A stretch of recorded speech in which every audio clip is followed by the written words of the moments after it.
At 12 o'clock, we had Texas A&M, who's 3-1, traveling to Arkansas, who's 2-2. Texas A&M favored by 6.5 on the SEC Network.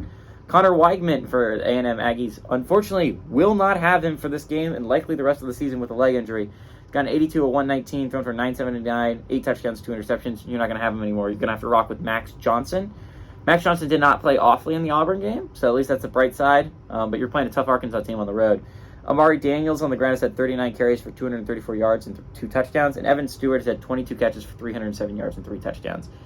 KJ Jefferson's gone 76 of 108, thrown for 918 yards, 9 touchdowns, 3 interceptions. AJ Green has had 31 carries for 190 yards and 2 touchdowns. And Andrew Armstrong's had 24 catches for 273 yards and 3 touchdowns. Arkansas, weirdly enough, leads the series all time, 42-34. Last game went to A&M in 2022, though, and they have won 10 out of the last 11 times these two teams have played football. So I think what's going to be really interesting is here, Arkansas is 2-2, but I legitimately believe they're one of the better 2-2 teams in the nation.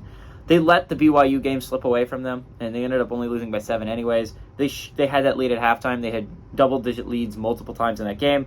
That was a game that you should have had if you're Arkansas. Same thing could have been said about the LSU game. That was a game you should have had. You played really tight with a really good football team in LSU, and arguably you should have won that football game. You let it slip away. I'm interested to see this game, right? Like, A&M's favored by 6.5, but they've lost to the one good team they've played, right? Like, they lost to Miami. Miami's been the one good football team A&M has played so far this year. I mean, you can make an argument that Auburn's decent, but, like, even that's somewhat of a stretch. Arkansas is by far, outside of Miami, going to be their chance for the best victory.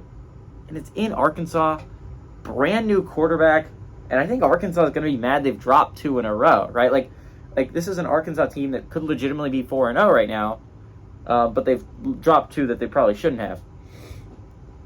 A&M is playing pretty good football right now, I'll say it. I mean, like, outside of the Miami game, the defense has not played well, but Connor Weigman has been playing well, but unfortunately you don't have Weigman anymore. And it's just like every reason that I would pick A&M is just having faith in Weigman because he was playing really good football. I don't have the same faith in Max Johnson. KJ Jefferson is by far the better quarterback in this matchup. Give me the Razorbacks to win and pull off the upset at home.